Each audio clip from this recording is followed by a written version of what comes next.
Hey, hey, hey. Happy Monday. Come on in, pull up a chair. The Gaming Gang Dispatch is in the air.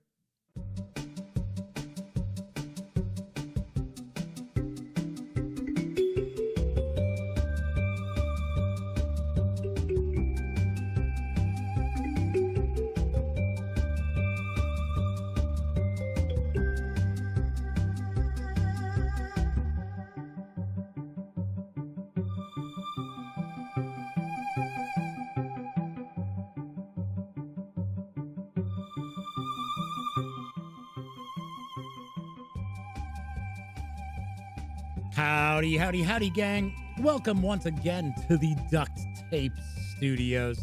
I'm Jeff McAleer, your host here at the Gaming Gang Dispatch, brought to you by thegaminggang.com, which I happen to be the founder and editor-in-chief. So welcome aboard. Tonight is Monday, May 24th, 2021. This is live stream number 669. Yowza. If this is your first time visiting, let me point out that I spent about the first half of the show talking about the latest in tabletop gaming news. Keep in mind, very, very casual, just hanging out, kick your feet up, relax. We are certainly not taking part in rocket surgery here by any stretch of the imagination. And so I cover the latest tabletop gaming news in the first half.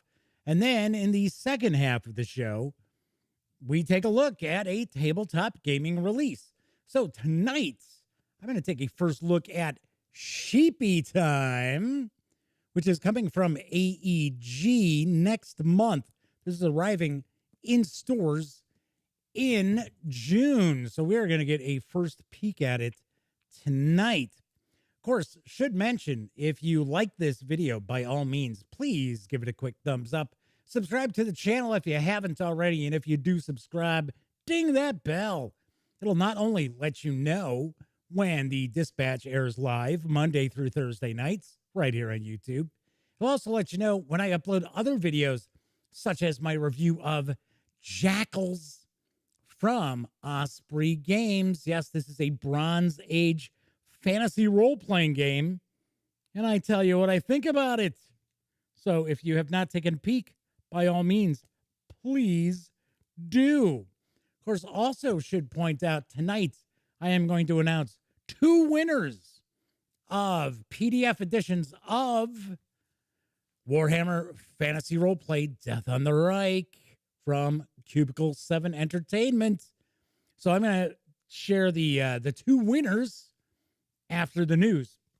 So do want to mention that as well.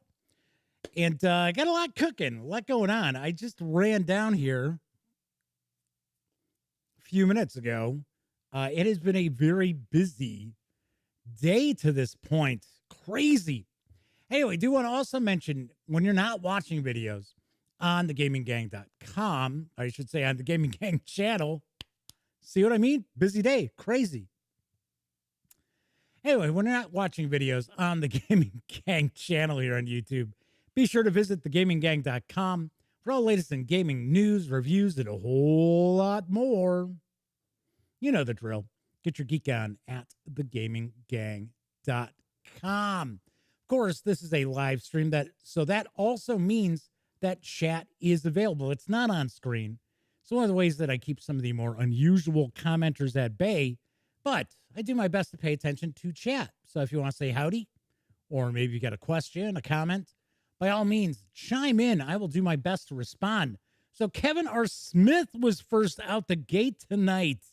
My buddy Scott Weigel, that I went to high school with, has joined us. Clint Gibson is with us, looking for that Pepsi Blue Summer of Love.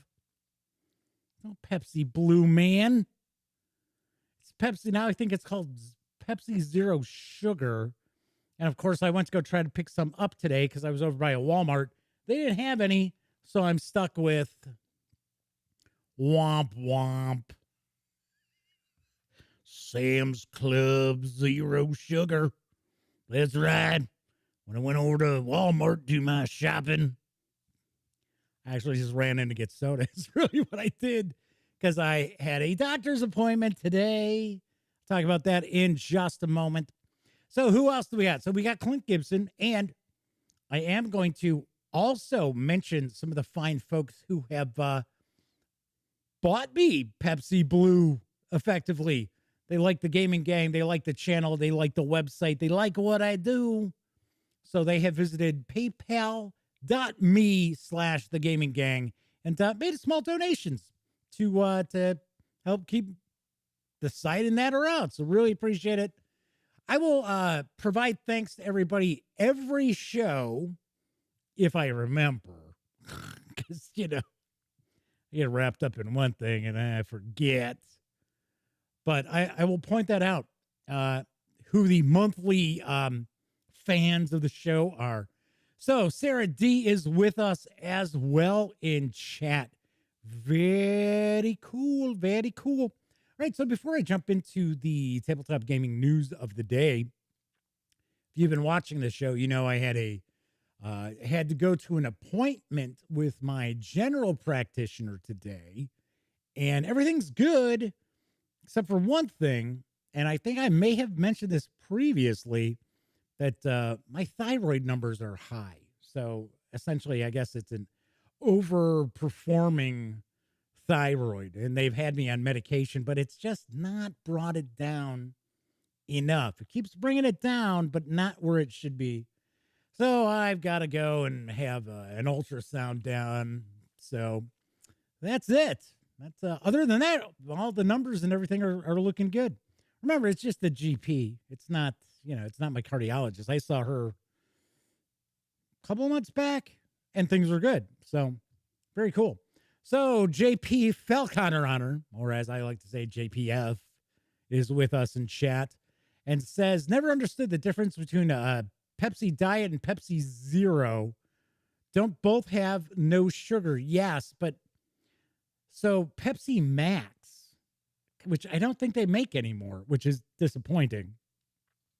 So Pepsi Max had no sugar and no caffeine, I think.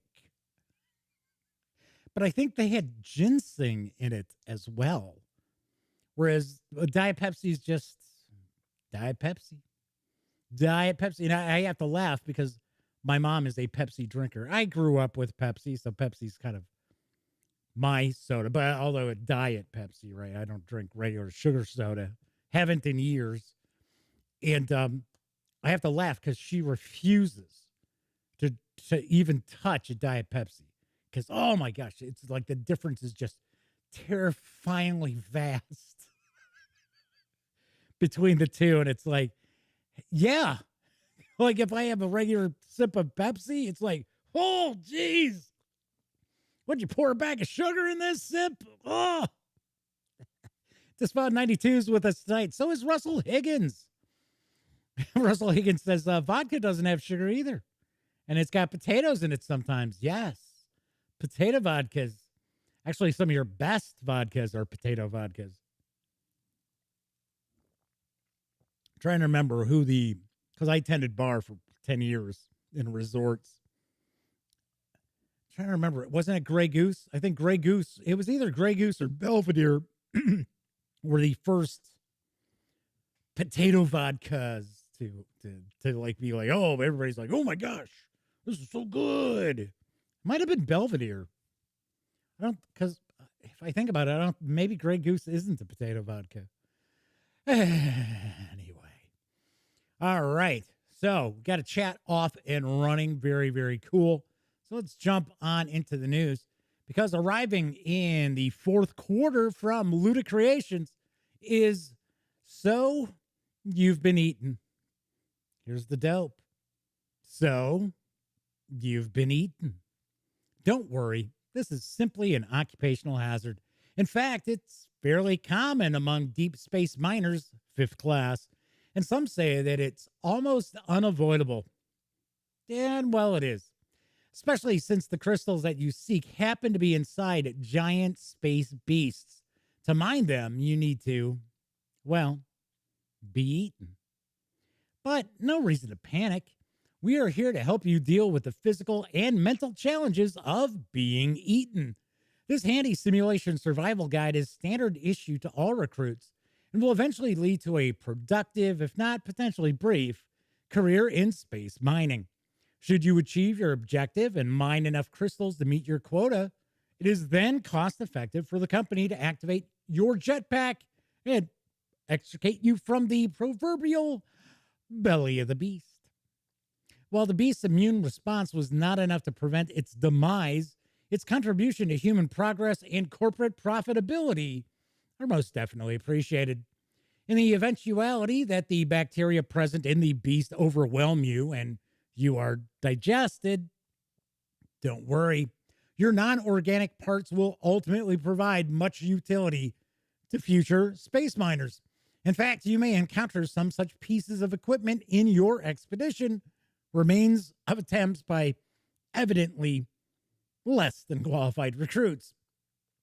Finally, it could transpire that you do not collect the necessary crystals by the time you reach the end of the beast's digestive tract. In this case, the so-called ending number 2, you will then exit the beast from the other end than the one you entered, alive yet forever changed.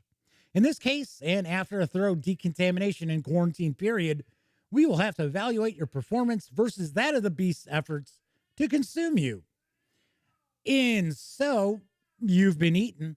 The miner and the beast face off against one another. The miner earns points by collecting crystals, and the beast earns points by developing immune responses and by its bacteria attacking the miner. The miner wins instantly by collecting all 8 different crystals, and the beast wins instantly by digesting the miner after the attack of 4 bacteria of the same type. Of course, there's always the possibility that the miner will simply pass through the beast system, in which case the player with the most points wins. So, You've Been Eaten can be played as a game for 2 players with a miner player against a beast player, a game for 1 player with a miner player against a sleeping beast, also as a 1-player game with the beast being a player against a robot miner. You can also play with 0 players. I don't know why you would do this. With a sleeping beast against a robot miner. So, You've Been Eaten is once again for nobody to 2 players. Ages 14 and up, plays in around 30 minutes. It's going to carry an MSRP of $35 when it arrives in late 2021. Should point out, this is designed by Scott Holmes. Well. You know, I've noticed Scott doing more designs outside of Gameland Games. I'm kind of surprised. I think the last, 3 or 4 designs I've run across from Scott Ames is with different companies, not at Gameland. Because for a while, it seemed like all he was designing were Tiny Epic games, which are fine because they are very good. So kind of interesting. And this is going to be coming from LudiCreations. So obviously enough, it's not going to be taking itself too seriously, but could be kind of interesting. Arriving next month from Crow D Games is Winter Queen. Here's the scoop, as in ice scoop. The magical contest is about to begin. Once a year, the Winter Queen enchants the snow in her queendom, turning it into shining crystals ablaze with the colors of the northern lights. Wizards use the enchanted crystals to weave magical spells that will protect the queendom from woe and misfortune and earn the recognition of its citizens. Winter Queen, an abstract strategy game from Yuri Zurzev, the designer of Space Explorers and Viceroy, you're going to be playing as a wizard in the Winter Queen's annual competition. You cast spells and vie to claim the title of the Queen's key advisor. During your turn, you draft crystals and place them on the game board, known as the Queendom, thereby creating beautiful, colorful patterns and gathering spell books. Alternatively, you may place crystals on your spell books to ignite their magical powers. When you're ready, you may activate your spell books, produce spells, and gather victory points in the form of golden coins. The wizard has the most gold by the end of the game, wins the contest, and becomes the queen's new key advisor. Winter Queen is fast to play. Its rules can be explained in 5 minutes. It shines as a family game because it's easily accessible for all players and has stunning components. At the same time, Winter Queen provides enough depth to create an ultimate challenge for experienced players. The game has a high degree of player interaction and allows for a lot of strategic decisions. Winter Queen is for 2 to 4 players, ages 10 and up, plays in around 30 minutes. It's going to carry an MSRP of $39 when it starts hitting stores June 16th. So one thing I have to kind of chuckle with Crow D Games, I know it looks like it's Crowd Games, but no, it is Crow D, even though it is spelt like crowd. They are a Russian game company. 95% positive they are Russian, or at least they are somewhere in the Russian Confederation. And their website is a .us. I thought that was kind of funny. Kind of funny. So this might be interesting for the family. Definitely have to say the box art is pretty striking. So Scott says, let it go. I'm not sure what I'm letting go, but I'm letting something go. All right. Jeez. Took a sip, started coughing, swallowing it the wrong way. Oh, wow, man. Remember we were watching that live game stream? The guy choked to death on Sam's Club Zero Sugar. Man, that was crazy. That was crazy. All right. Oh, Frozen. It's Scott's let the whole Frozen thing go. I don't know. I mean, it's not really trying to rip off Frozen. But like I said, could be interesting. It's an abstract game. I'm not a huge fan of abstract games, but I thought, this might be something for people to keep an eye out. Something else to keep an eye out for is a game that is up on GMT Games P500. It is Charioteer. Here's what I know. Oh, and I think Scott Weekle's going to like this game. Charioteer is a new game from Sekigahara author Matt Calkins. Like Matt's previous games, Charioteer features simple rules, quick play, and novel mechanisms. Charioteer is a strategic racing game that plays in 1 hour. Each player controls a chariot in the Circus Maximus of ancient Rome. There's lots of action, and it happens quickly with simultaneous move selection. Movement is determined by melding sets from a hand of cards. Every card does more than one thing, and it takes multiple matching cards to make a move. Choosing to use a card in one set means deciding not to use it in another. Timing when to make a critical move is as important as knowing what move to make. Moves come in 4 colors, and each has a special advantage. Play a red move to attack your opponents, yellow to recover from disruption, black to turn a sharp corner, and green to sprint. Each racer begins the game with different abilities, and they improve their skills as the race progresses, leading to big bonuses in their favorite types of moves. Show the Emperor the kind of move he prefers, and a racer's skills will increase even faster. Players deploy tokens to give their moves a special bonus. More tokens can be earned by impressing the crowd with large matching card plays. Players may choose to delay using their best set until they're big enough to qualify for a fan token. Some races will be violent and others calm, depending upon whether the players and Emperor behave disruptively. Attacks cause damage, which reduces movement speed. Players who specialize in recovery moves may overcome damage quickly. Others may need to carefully deploy their shields on turns when violence is expected. It's not always clear who's winning the race. Being in front of the pack may not be as important as developing a crucial skill, collecting powerful tokens, or keeping damage low. Whip icons allow those who have fallen behind to surge back into competition. Charioteer is easy to learn. It can be played by bright kids as well as adults. Despite its accessibility, it is a game of skill. Charioteer is for 2 to 6 players, ages 13 and up. Once again, plays in around an hour. It can be pre-ordered for $59 with an expected MSRP of $89. Nice. Scott says, can't top Circus Maximus with additional general rules.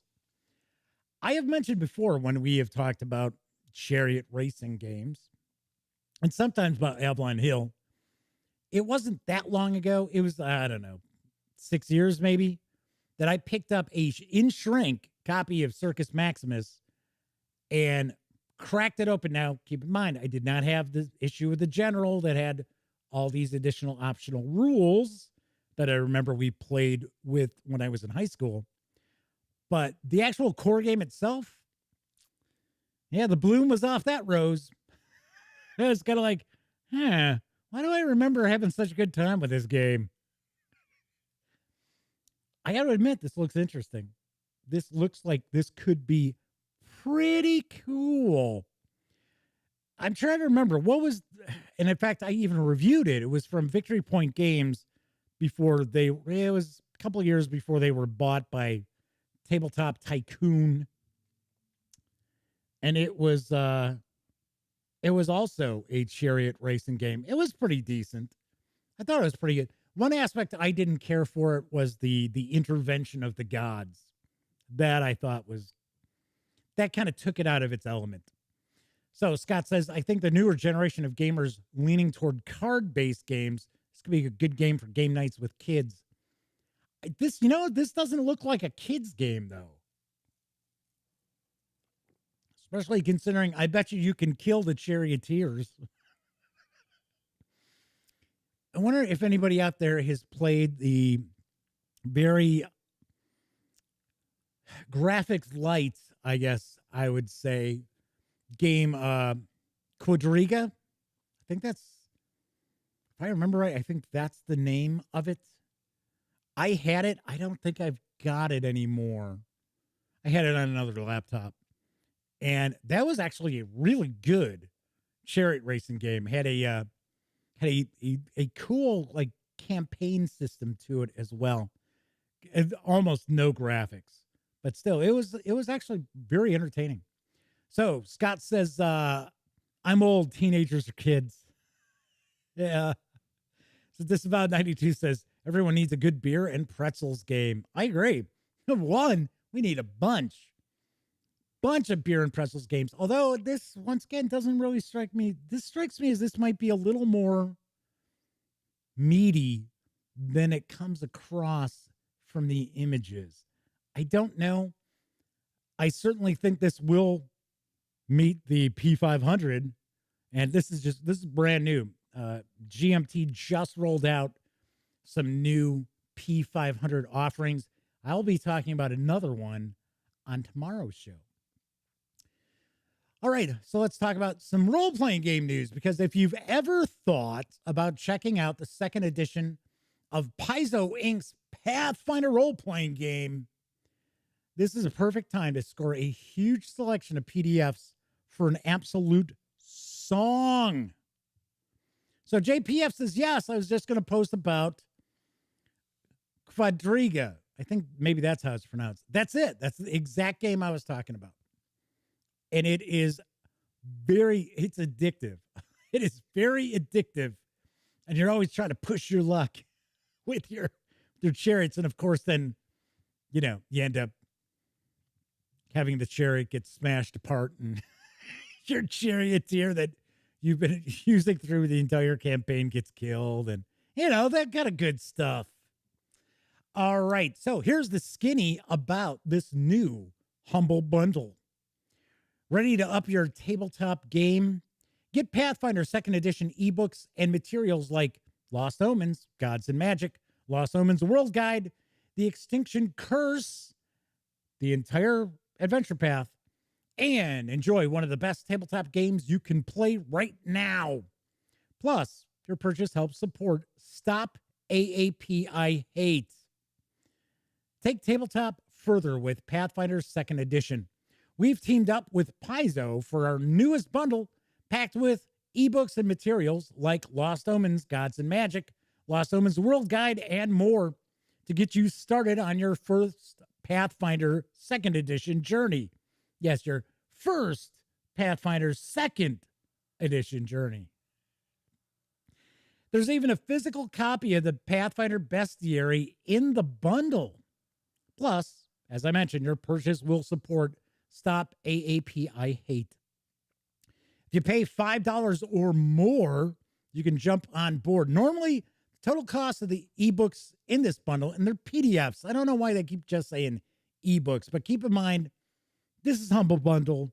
Humble Bundle is so used to video games and like programming books.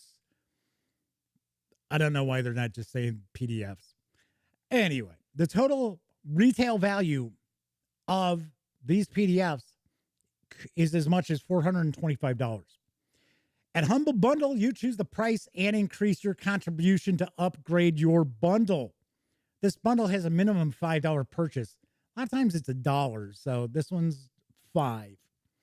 You can read these PDFs anywhere. The game and source books in this bundle are available as, yes, here we go, watermark PDF files via Paizo.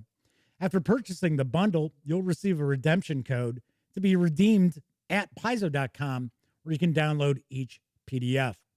You can support charity. Choose where the money goes between the publisher and Stop AAP I Hate via the PayPal Giving Fund. This bundle runs through June 10th. Goes as high as $35. And for $35, you get a ton of Pathfinder goodies. You get the core book. You get the first 2 bestiaries. You get the Gods and Magic. You get the World Guide. You get the entire Extinction Curse. And you get the physical bestiary. The first volume, Bestiary 1. But you have to pay for shipping. That's $35. Crazy. It is an awesome deal. I think, if I remember correctly, it is $25 for all the PDFs. And I was like, holy cow. This is a sweet, sweet deal. If you are bouncing around, checking out the 2nd edition of Pathfinder, maybe you've kind of been dragging your feet. I've reviewed a lot of these books, really have liked them. Of course, Pathfinder 2nd edition is very crunchy, so it is not necessarily everybody's cup of tea as far as fantasy role-playing games. But even just the PDFs for the first 2 of 6 adventure paths for the Extinction Curse, which is kind of an interesting campaign because the player characters are all members of this traveling circus. But I thought that was kind of cool. Anyway, if you just got the first 2 parts in PDF, you'd be spending more than you can get all of the $25 in PDFs. This is a smoking deal. And gotta admit, there is another smoking deal for role-playing games that I just saw launch today from Humble Bundle. And I'll talk about that on tomorrow's show. All right, finally, wrapping up, let's talk about some miniatures rules. Because the latest edition of the Heavy Gear Blitz rules are available in print and PDF. Here's the latest from DreamPod 9. Welcome to Terra Nova and Heavy Gear Blitz, a tabletop miniatures wargame with over 20 years of heritage and success. The colony world of Terra Nova continues to be in a state of constant conflict. Massive polar nations, invaders from Earth, and even armed gangs have turned its arid landscape into a never-ending battlefield. Old grudges and fragile alliances set the stage for complete chaos, while the Northern, Southern, Peace River, and New Coal factions fight countless wars in the name of power, profit, revenge, or mere survival. Having failed to conquer Terra Nova once before, Earth has added her subjugated colony worlds to a new colonial expedition force, invasion force of Grells, flails, and hover tanks. Not sure what the first two are, but understand what hover tank would be. Ships blacken the sky, unleashing unending waves of would-be conquerors onto Terra Nova's war-torn surface. Even Utopia's newest technological marvels of war have joined the CEF to claim a piece of the planet. Will the factions of Terra Nova unite as they did in the first invasion? Will that be enough this time? Or will Earth grind another planet under her iron heel? The war for Terra Nova has only just begun. Gear up and join the battle. With the Heavy Gear Blitz 3rd Edition rules, you can enjoy a fast-paced, alternating activation game that leaves no player waiting, as every action can be reacted to. Choose to play a casual skirmish game with as few as 4 models, or an intense competitive game with 20 or more models. Build a force from 10 different factions and 36 sub-factions drawn from multiple worlds of the Heavy Gear universe. Use a combined arms approach to future warfare that includes gears, striders, combat mounts, hover tanks, infantry, VTOLs, and aircraft. Select from a diverse array of weapons, electronic warfare tools, and many other options to destroy your opponent. Wage war using a highly flexible system with customization options for commanders, forces, or even individual models as veterans and duelists. The 3rd edition rules also include an introduction to the Heavy Gear universe, objective generation, weapons recognition, reference sheets, and game tokens. Plus, model lists for the new plastic miniatures included in the Northern, Southern, Peace River, New Coal, CEF, Caprice, and Utopia Army boxes. The 162-page softcover of Heavy Gear Blitz 3rd Edition is available at DriveThruRPG for $29.99, while the PDF of the rules is absolutely free. Yes, you heard that correct. The 3rd edition of Heavy Gear Blitz is free in PDF. Definitely give it a peek.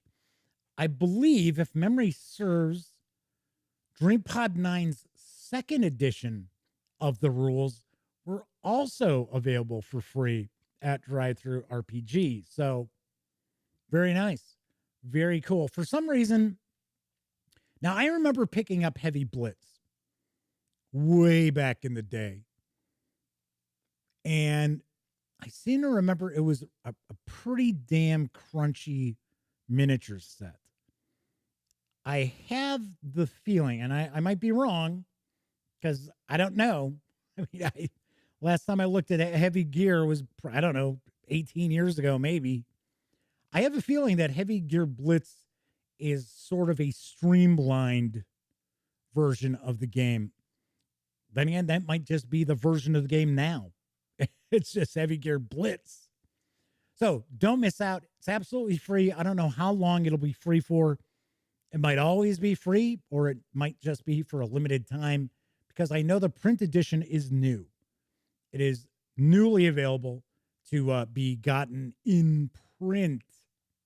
Of course, I was just talking about DriveThruRPG, and the gaming gang, thus the Dispatch, is affiliated with the One Bookshelf sites. So if you are going to visit, say, DriveThruRPG, please stop by thegaminggang.com first.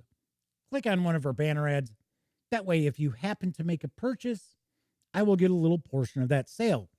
And all those nickels, dimes, and quarters really do add up and help keep thegaminggang.com around. Really, really do appreciate it. There are a lot of people who utilize those links, and it means a lot to me. Thank you so much for doing so. I also mentioned earlier in the show that if you like the Gaming Gang, if you like the channel, if you like what I do, and the rest of the team, because I'm not the only person, the Gaming Gang of Jeff, If you like everything we do, by all means, consider buying me, a coffee or bottle of soda or what have you. And if you go visit thegaminggang.com, you will see there is that famous soldier with a cup of coffee. And it says, hey, if you like the Gaming Gang, buy Jeff a cup of Joe. So, and it is paypal.me/the Gaming Gang. So we've had quite a few different people who have kicked in. Clint Gibson is the latest to support the channel in May. The Madman, who I'm surprised we haven't seen today, although I think over the weekend he was visiting his 104-year-old grandmother. So hopefully that was all good. 104. It's amazing. And he has mentioned in chat that she's pretty sharp. So JP Fell, Connor Honor, has also kicked into the kitty. So John Vogel as well. So thank you to everyone who likes, likes what I do. Likes the Gaming Gang and likes the videos as well. So there was some talk about the Humble Bundle. Even if you only got the core book for Pathfinder for $5, it is a rock bottom bargain. And the thing is, for $5, you actually get a few books. You get the first two APs of Extinction Curse and a core book as well. So Kevin was asking if some of the fiction came in EPUB format as well. I have no idea. I do not know. That is, Humble Bundle is not something I am super familiar with as far as with role-playing game books. Of course, obviously enough, Bundle of Holding, yeah, I'm very familiar because, once again, Bundle of Holding is kind of tied in with Drive-Thru RPG and the One Bookshelf sites. But I am not, I don't know. I couldn't tell you. It would all be really based upon, does Paizo produce any of the fiction in EPUB? Although there are a lot of programs out there for you to convert, and some of them are free. You can convert PDF to EPUB. So, but off the top of my head, I can't tell you. I assume they're all PDF. All right. So, as I mentioned earlier, I am going to announce the two winners of PDF copies for Warhammer Fantasy Roleplay Death on the Reich from Cubicle 7 Entertainment. You know, I did a recent review of this, loved it. I think this is excellent. People responded telling me that, because I said part 2, I had always heard was the best chapter of the Enemy Within campaign. And people have gotten back to me saying, no, it's actually Power Behind the Throne. I'm like, really? Because Death on the Reich is pretty damn good. A lot of cool stuff in this. So the two winners, and basically, like most of my contests on YouTube, it was kind of the same thing for you to get into the running.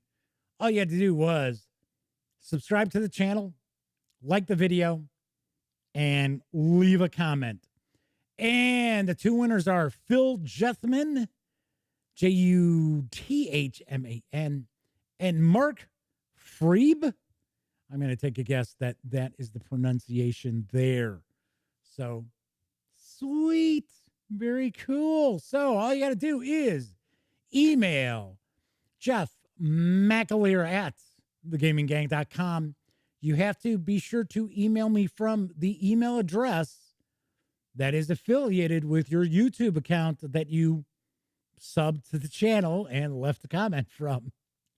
And I will make sure to get you set up with a PDF copy of Death on the Reich. Christopher Rush is with us. Good to see you, Christopher. Christopher tends to comment on videos quite a bit. Talking about comments. So, of course, I always mention, hey, if you like the video, give it a thumbs up.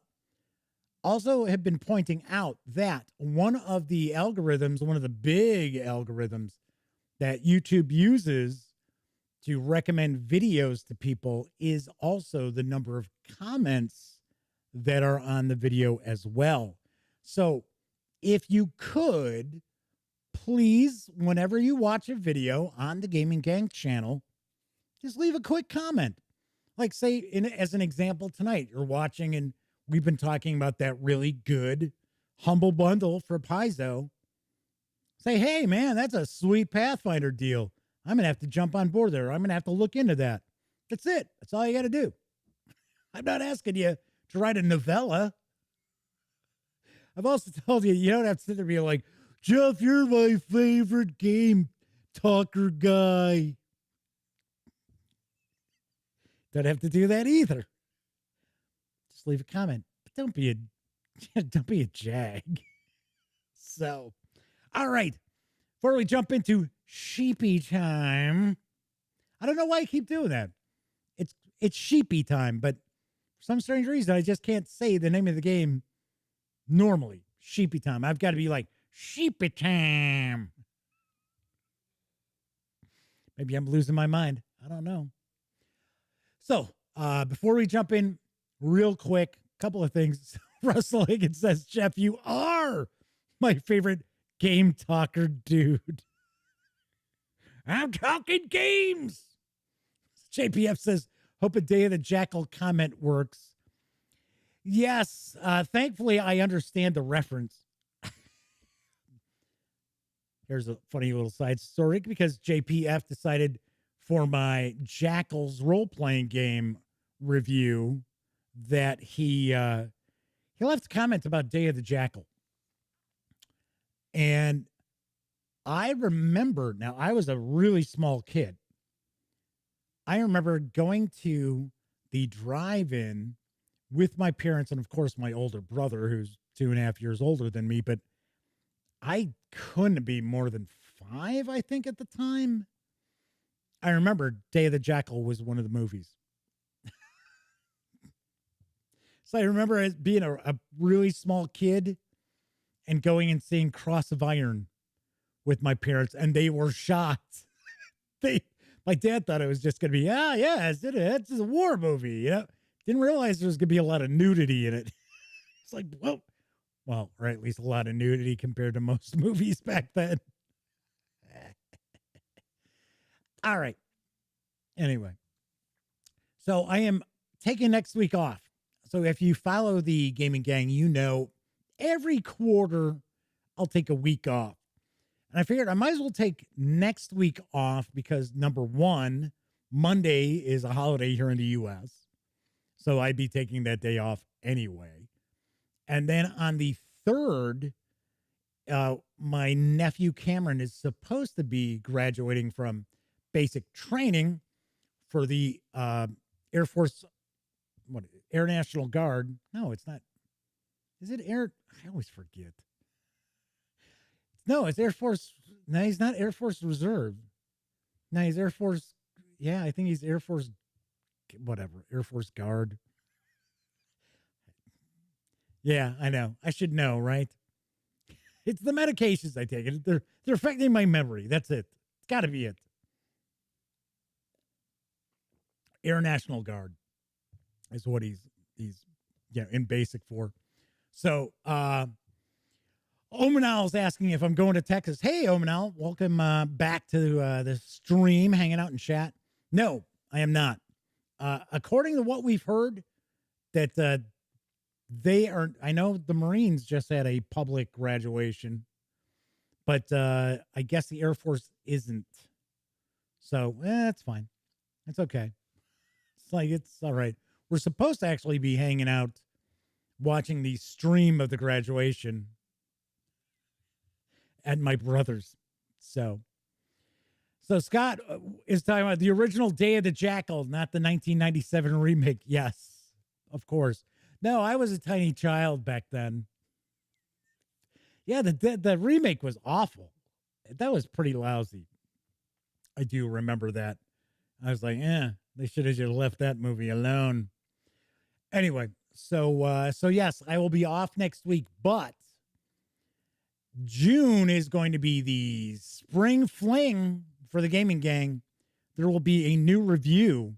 I'm not saying that every review is going to be a video, but there is going to be a new review every day of the month in June.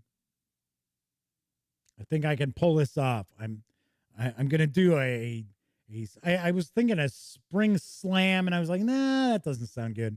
Let's do the Gaming Gang Spring Fling. Sweet. So when I come back, we're probably going to do another Call of Cthulhu week because I've got a bunch of Call of Cthulhu stuff. Now, I have a package with 3 items that has not arrived yet, but I did get the Berlin, the Wicked City, which this is the leatherette edition.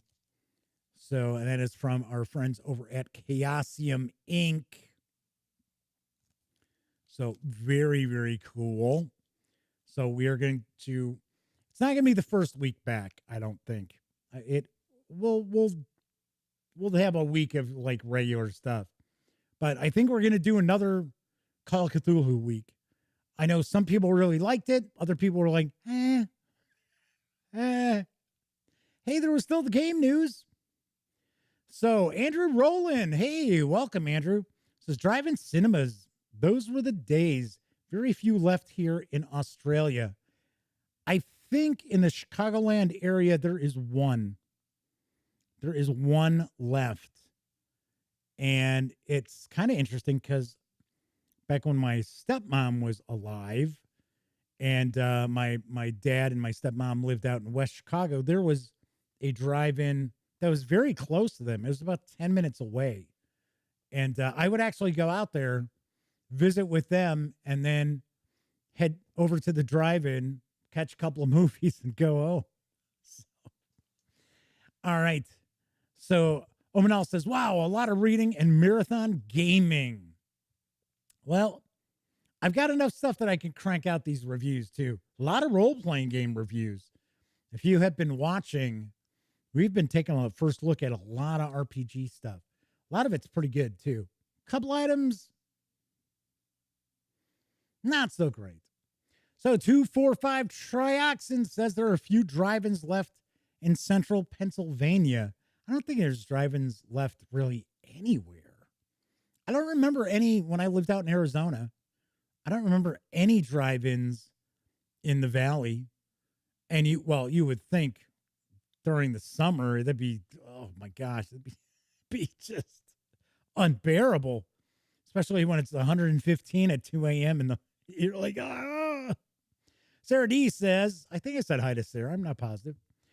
There's 3 drive-ins left in Illinois, and one of them is not actually too far from her. JPF says there's one left in Jersey. So, nice. Omanal says Fort Worth had an awesome one. Food trucks, live music, etc. Scott says there's a very active one about 15 minutes away.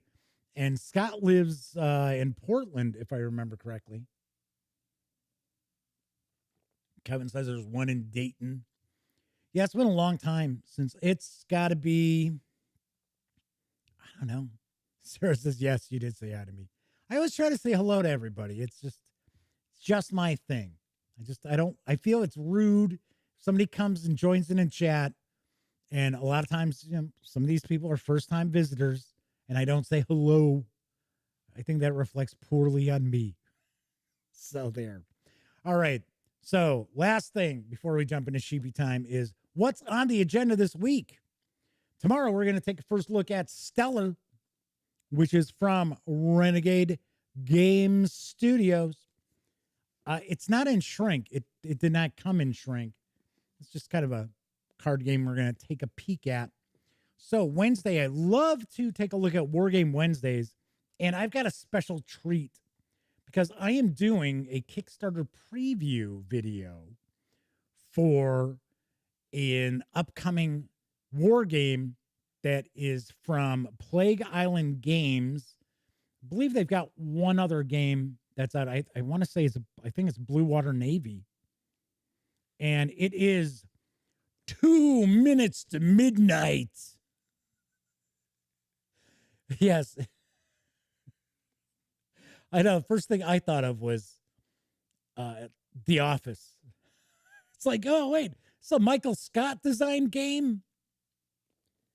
And it has kind of a Twilight Struggle-ish look, but it is certainly not. And as you can see, now this is a prototype. It is bursting at the seams. I took a quick peek inside. I have not really studied much with it, but it looks pretty interesting. So we're going to do a first look. So we're going to take a peek at that. And of course, I will have a Kickstarter preview video. I think it's launching on Kickstarter on June 11th. And then on Thursday, we're going to take a look at Amazing Heroes from the folks behind Amazing Tales. Remember, I did a news piece about this last week, and I said this was on its way. We are going to be taking a peek. Andrew Rowland says, first timer, so thank you. Looking forward to Sheepy Time. Sounds like something from Australia. Yes, I know people are waiting for me to talk about Sheepy Time, so why don't we jump on in? Do want to mention, those of you who are watching the stream after it's streamed live, usually 12 hours or more after, you are going to see a quick video ad like you do on a lot of YouTube videos. Is what it is. I know some people hate when people say that, right? It is what it is. In this case, it really is what it is. It's a video ad. Anyway, the rest of us, let's jump right on in because I'm going to be taking a look at Sheepy Time. See, I said it like a normal person that time. Designed by Neil Kimball with artwork provided by Zoe Plain. The game is for 1 to 4 players, ages 10 and up, plays in around 30 to 45 minutes. It's going to carry an MSRP of $39.99 when it arrives in June. I do not have an exact date, but it is slated for a June release. I think it's mid-June. All right, so we're going to swing on over to the other camera because here I've got Sheepy Time. So let's get the shrink wrap off. All right, come on, you. What the heck? What kind of super strength shrink wrap is this? It's like, come on. It's like, my gosh. Okay. You are the dream sheep. The sheep that people count in order to drift off to dreamland. Each time you jump the fence, you help everyone fall asleep easier. But beware the nightmares that haunt these dreams and threaten a rude awakening. Play your cards right. Use your Z's on the sweetest dreams and prove you are the dreamiest sheep of all. Russell says, beaten by shrink wrap. Oh, the humanity. Now I finally got it. But yeah, usually the shrink wrap just kind of tears apart once you get it. That was not giving up. It was not giving up the ghost. All right, let's pop this on open. Russell's out of here. Thank you very much for popping on in and joining us tonight. We'll see you next time, Russell. Okay, so we've got the rules. So let's take a look at the rules here. So something I should point out is that, especially if you are not overly familiar with AEG releases, they've been on a pretty good streak. They have released, now keep in mind, I have not reviewed all of their releases because I try to stay away from the games that are really light, really lightweight games. And that's from any manufacturer. It doesn't matter who it's from. Just because I know that's not my audience. And it's not the sort of games that the gang likes to play. So to me, it's sort of like, well, if you send that to me to review, probably not going to get the bang for the buck. But the stuff that I have reviewed lately from AEG has been really good. You've got Santa Monica. You've got, well, War Chest has been out for a while. Let's see what else. Yeah. I'm like, yeah, they've had a lot of good stuff. And I'm like, but I can't remember any of it. Nice going, Jeff. But they've had, like Tiny Towns. I think Tiny Towns is awesome. I have yet to play with anybody who did not think Tiny Towns is kick ass. So here we get a bit of the setup, the double Dutch. So it looks like we have different kinds of areas on the board. Okay, we'll find out. Telling us about symbols. So we've got Z's, we've got infinite Z's, we got winks. What do you got? 40 of those in there? And we have pillows. Sheepy Time is played in two phases, the racing phase and the resting phase. In the racing phase, players will play cards to move around the game board and collect winks.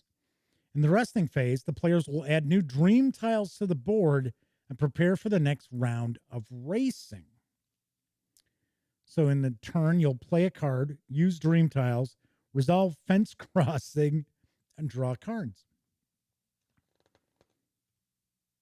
So as we can see, there's loads of illustrations. Got examples here as well.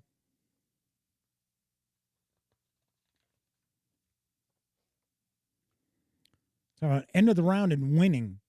The race phase ends when all sheep have either called it a night or woke it up. This may occur naturally through each player either waking up or choosing to call it a night, or it may occur when the nightmare crosses the fence, which immediately causes all players still playing to wake up. So, anatomy of dream tiles. We get an example of a turn right here. We got some solo rules. Nice. So you're looking to score victory points. And it'll tell you, kind of rate you based on the number of points. We got clarifications on each of the dream tiles. Looks like there's a few of them. And then we got our credits. All right. Very cool. So those are the rules altogether. What do we got? Yeah, really about 11 pages of rules, because page 12 is an example of a turn. Then we got our solo rules and stuff.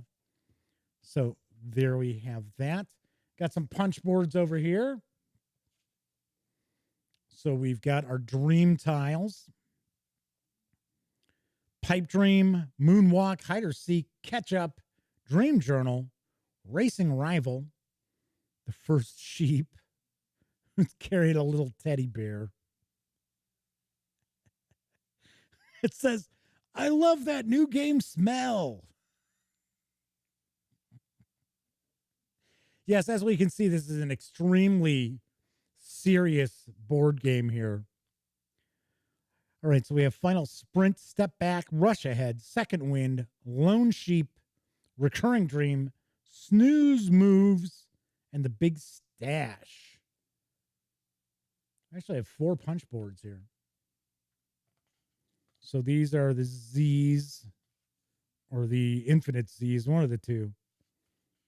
So here we have Run, Trampoline, Resting Spot, Deep Sleep, Copycat, Cool Kids Club, Find a Friend, and Sweet Dream. Here we've got Double Dutch, Perfect Landing, Intense Dreams, Shortcut, Lucid Dreams, Shepherd the Flock, Bounce Ahead, and Action Hero. Oh, look at this. Another punch. Well, we got more punch boards. So this looks like a scoring track here. So it looks like we've got different scoring for player count. So that's solo, 3-player, 4-player, and 2-player. I'm sure these are, dual-sided. Figured this was only on one side. So we've got that. I'm going to need to catch some Z's after I punch this game out. Why are you going to punch the game out? It didn't do anything. Womp womp. Right, so then this is our kind of our, these are, I think, the fences. This is our fence board. It says, see you in the game. Then we've got an insert in the box. Very nice looking insert. Like so. So we've got our cards. So these are the cards that we utilize. We've got our little sheep. We've got our fence. I'm sure we got a nightmare someplace, right? We'll find it. Got some discs. Oh. Nightmare wolf. I wonder if we got a few different nightmares that we have to mess with. But yeah, this is a pretty nice insert. Yeah, plastic's not real thin. So yeah, that'll hold up pretty nicely. Cool. I always like inserts in boxes. One thing that drives me nuts is when you have actually a really good game and it's got all these various different components and it's like, there you go. Don't even give us baggies, right? It's like, oh, okay, thanks. Not the case with AEG. There you go. Sweet. So I had to laugh because I saw Andrew Rowland had popped in, and first thing that popped in my head was, hey, I wonder any relation to Todd Rowland from AEG.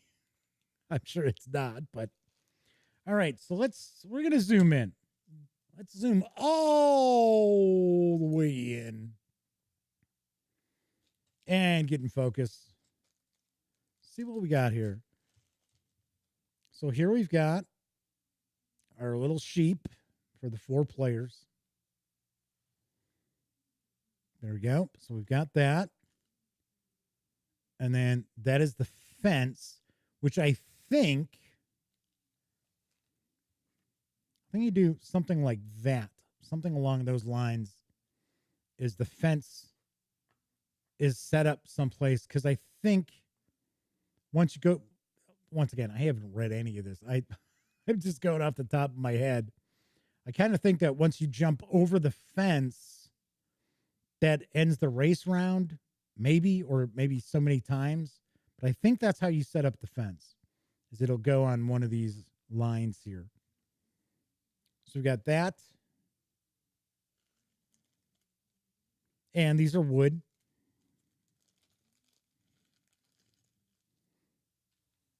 We also have, there we go, there's our nightmare. That's kind of cool. Kind of spooky little guy.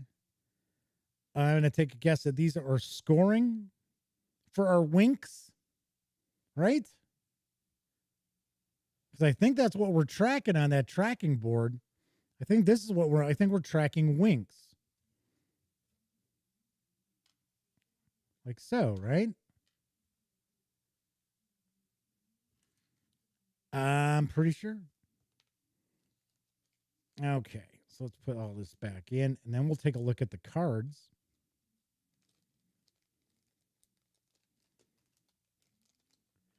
Oh, so glad they included some candy. So Andrew says no, they're not related to Todd Rowland, but does know Harry Rowland from ADG. That's pretty well. Candy. I love this stuff. Oh, yeah. Toss that. Okay, so is this going to actually open up like they're supposed to, or am I have to go get my hobby knife? Nope. It actually worked. Okay, so let's see what we've got.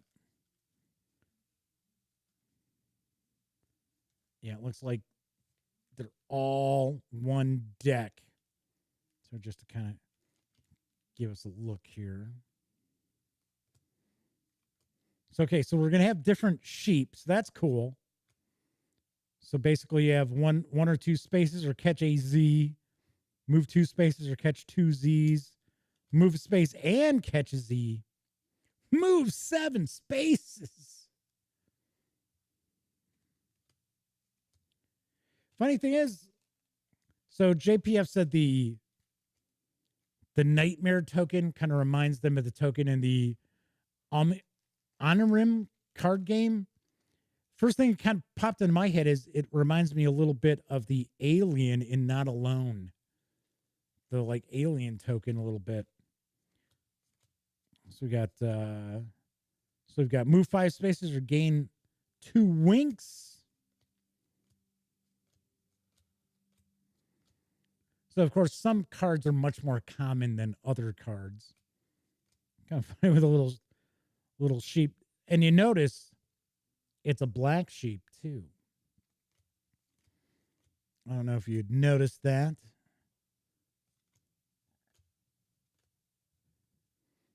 And it's kind of funny because the sheep in here they tend to be carrying something with them, or at least it looks like a lot of them are carrying. So that's got a little bear.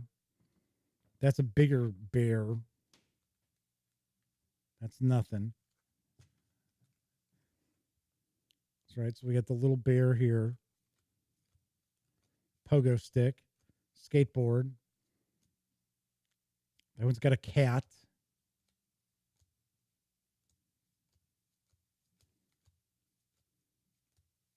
Okay, so now we get some nightmare cards.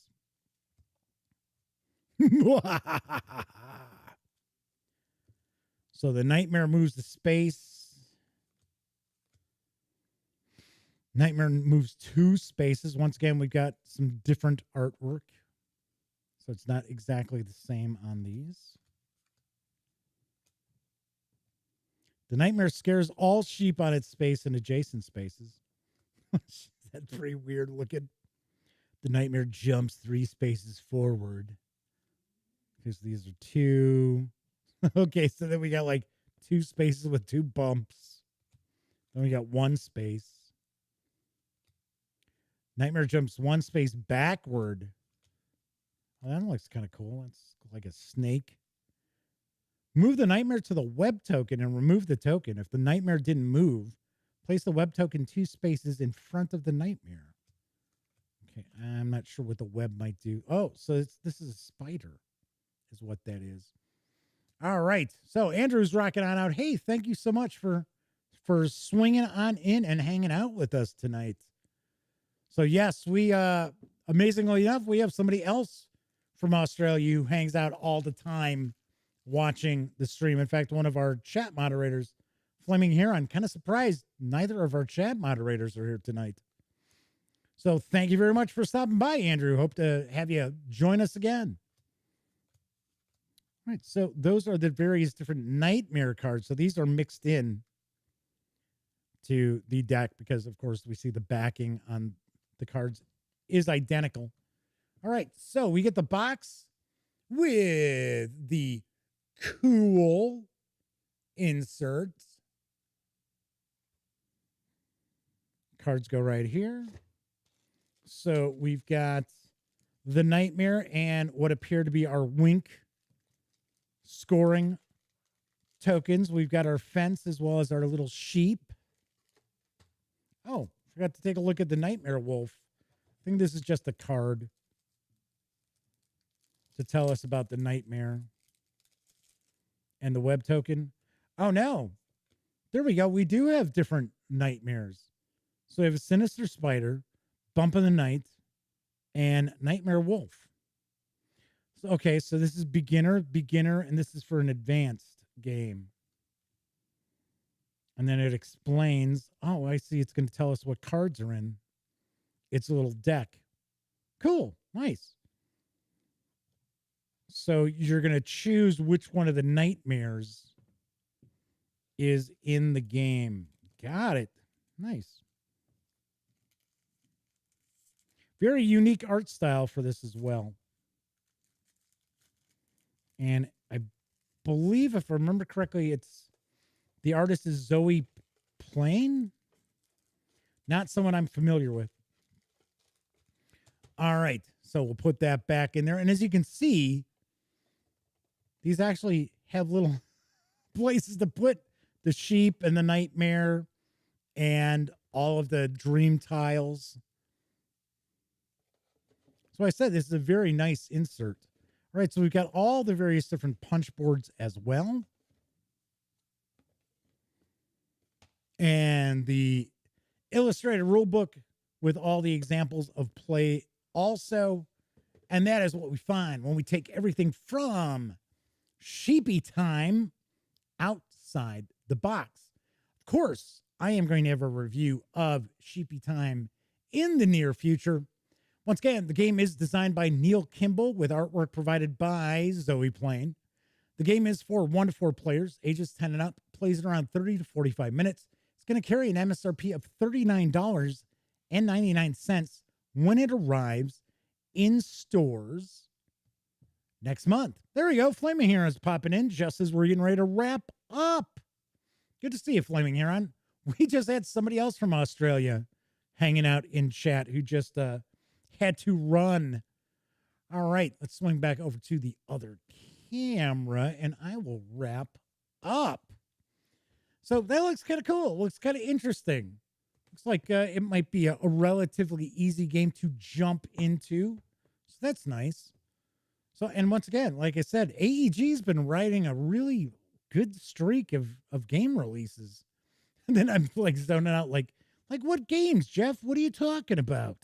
It's like, hang on, wait, well, like I said, I haven't played some of the really light stuff, like Point Salad, those kind of games. I don't even ask. I don't even reach out as far as reviewing those, just because they're too light. Like I said, I mean, I'm not saying they're not good games. It's just they're not my bag of tricks, nor are they the gang's bag of tricks. So review copies of that aren't going to get the kind of bang for the buck. Speaking of lighter games, well, this one looks kind of interesting because this has some really cool art. And I am talking about Stellar. So this is what we're going to take a look at tomorrow night.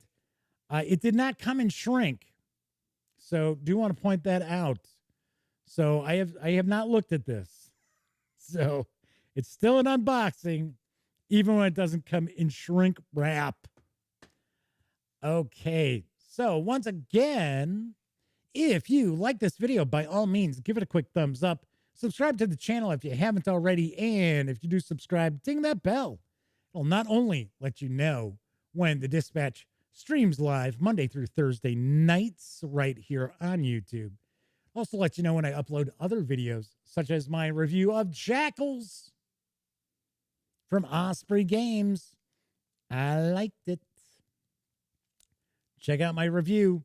Talk a little bit about RuneQuest and Glorantha while I'm paging through this as well. So, because I think that's one of the things that people will probably be a little curious about, because when you think Bronze Age kind of fantasy role-playing, first thing that jumps to your, to most gamers' minds is going to be RuneQuest or any of the role-playing systems that have been set in Glorantha over the years.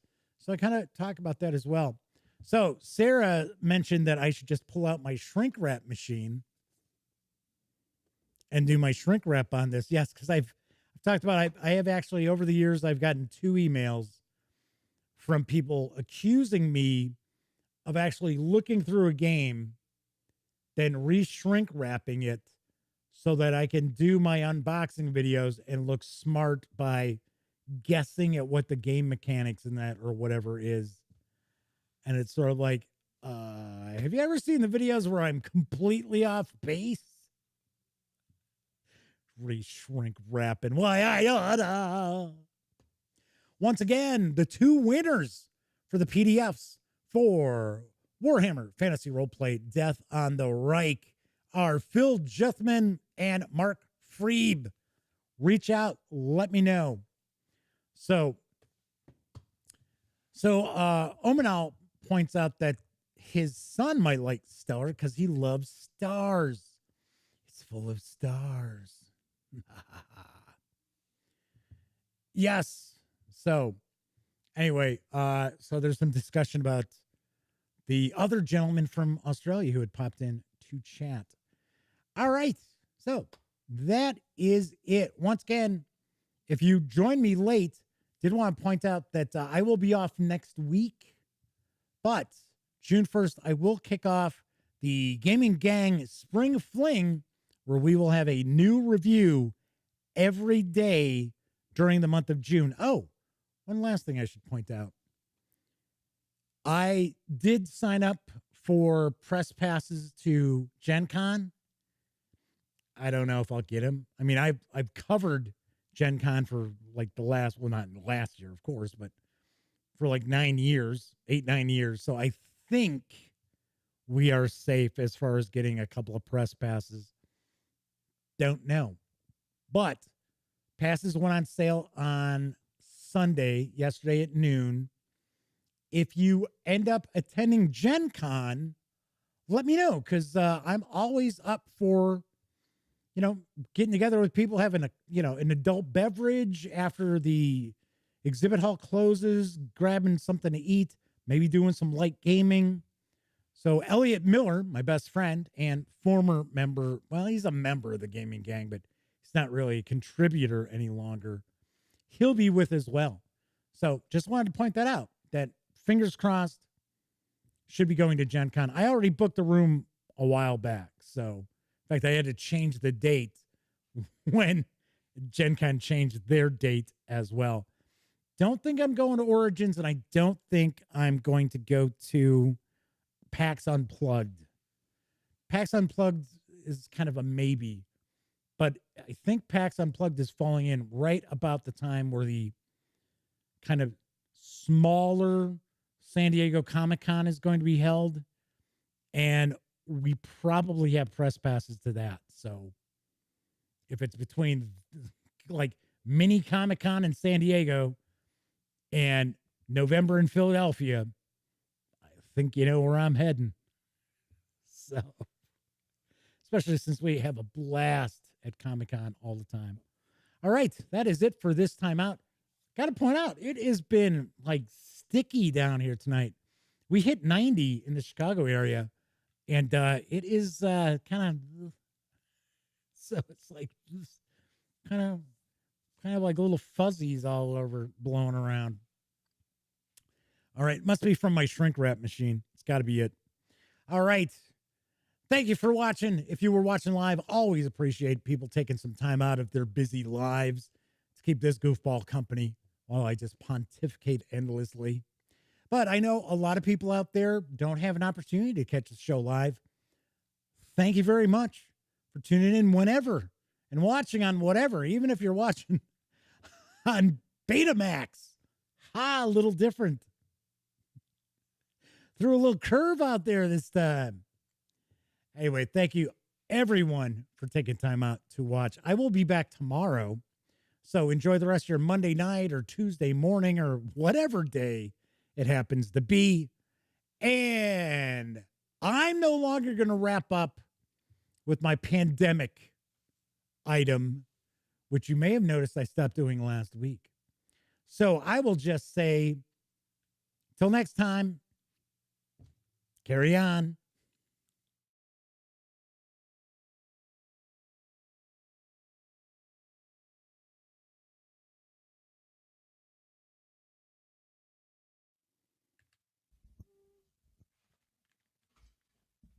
Oh, you're still here.